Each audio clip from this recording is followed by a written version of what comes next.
The Armenian ladies love William Wordsworth, you have heard, and quo. A Spanish lady how she wooed an English man. Quo. Hear now of a fair Armenian, daughter of the proud Soldan. How she loved a Christian slave, and told her pain by word, look, deed, with hope that he might love again. Quo. Pluck that rose, it moves my liking. Quo. Said she, lifting up her veil. Quo. Pluck it for me, gentle gardener, or it wither and grow pale. Quo. Quo. Princess fair, I till the ground, but may not take from twig or bed an humbler flower, even for your sake. Quo. 3. Quo.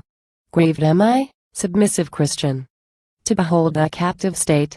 Women, in your land, may pity, may they not? The unfortunate. Quo.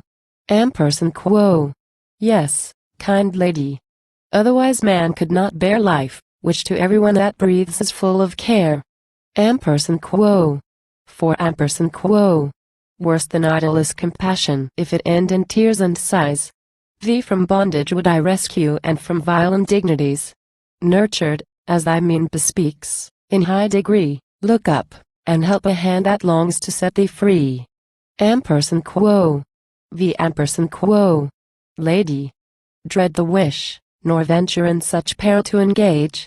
Think how it would stir against you your most loving father's rage. Sad deliverance would it be, and yoked with shame, should troubles overflow on her from whom it came. Quo. 6. Quo. Generous frank. The just in effort are of inward peace secure. Hardships for the brave encountered, even the feeblest may endure. If almighty grace through me thy chains unbind, my father for slave's work may seek a slave in mind. Quo. 7. Quo. Princess, at this burst of goodness, my long frozen heart grows warm. Quo. Quo.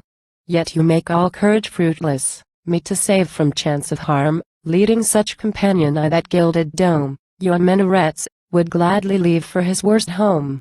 Quo. 8. Quo. Feeling tunes your voice, fair princess, and your brow is free from scorn, else these words would come like mockery, sharper than the pointed thorn. Quo. Quo. Whence the undeserved mistrust? Too wide apart our faith hath been, oh would that eyes could see the heart. Quo. 9. Quo. Tempt me not, I pray. My doom is these base implements to wield. Rusty lance, I ne'er shall grasp thee, ne'er soil my cobwebbed shield. Never see my native land, nor castle towers, nor her who thinking of me there counts widowed hours. Quo. X. Quo. Prisoner. Pardon youthful fancies. Wedded? If you can, say no. Blessed is and be your consort. Hopes I cherished, let them go. Handmaid's privilege would leave my purpose free, without another link to my felicity. Quo. 11. Quo.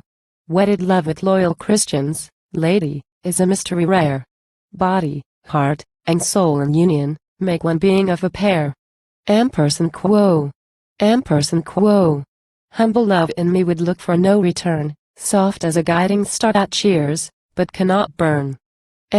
Quo. 12. Quo. Gracious Allah.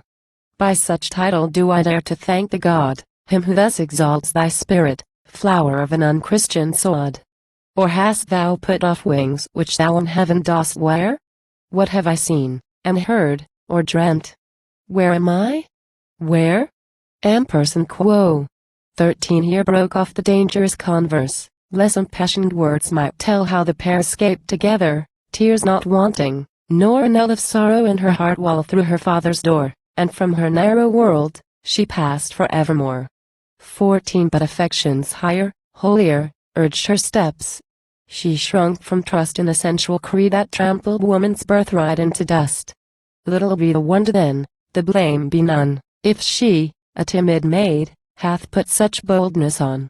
15. Judge both fugitives with knowledge. In those old romantic days mighty were the soul's commandments to support, restrain, or raise. Foes might hang upon their path, snakes rustle near, but nothing from their inward selves had they to fear. 16 Thought infirm ne'er came between them, whether printing desert sands with accordant steps, or gathering forest fruit with social hands, or whispering like two reeds that in the cold moonbeam bend with the breeze their heads, beside a crystal stream. 17 On a friendly deck reposing they at length for Venice steer. There, when they had closed their voyage, one, who daily on the pier watched for tidings from the east, beheld his lord, fell down and clasped his knees for joy, not uttering word. 18 Mutual was the sudden transport. Breathless questions followed fast, years contracting to a moment, each word greedier than the last. Ampersand quo. Hie thee to the countess, friend. Return with speed, and of this stranger speak by whom your lord was freed. 19 Say that I, who might have languished, drooped and pined till life was spent, now before the gates of Stolberg my deliverer would present for a crowning recompense, the precious grace of her who in my heart still holds her ancient place. XX Make it known that my companion is of royal Eastern blood, thirsting after all perfection, innocent, and meek, and good, though with misbelievers bred. But that dark night will Holy Church disperse by means of gospel light. Ampersand quo. 21 Swiftly went that gray-haired servant, soon returned a trusty page charged with greetings, benedictions, thanks and praises, each a gauge for a sunny thought to cheer the stranger's way, her virtuous scruples to remove, her fears allay. XXII And how blessed they're united, while beneath their castle walls, runs a deafening noise of welcome.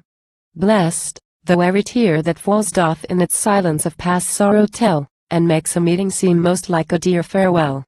XXII Through a haze of human nature, glorified by heavenly light, looked the beautiful deliverer on that overpowering sight, while across her virgin cheek pure blushes strayed, for every tender sacrifice her heart had made. XXIV On the ground the weeping countess knelt, and kissed the stranger's hand. Act of soul-devoted homage, pledge of an eternal band, nor did aught of future days that kiss belie, which, with a generous shout, the crowd did ratify. XXV Constant to the fair Armenian, gentle pleasures round her moved, like a tutelary spirit reverenced, like a sister, loved, Christian meanness smoothed for all the path of life, who, loving most, should wisseliest love, their only strife. XXVI Mute memento of that union in a Saxon church survives, where a cross-legged knight lies sculptured as between two Edelweiss figures with armorial signs of race and birth, and the vain rank the pilgrim's boy while yet on earth.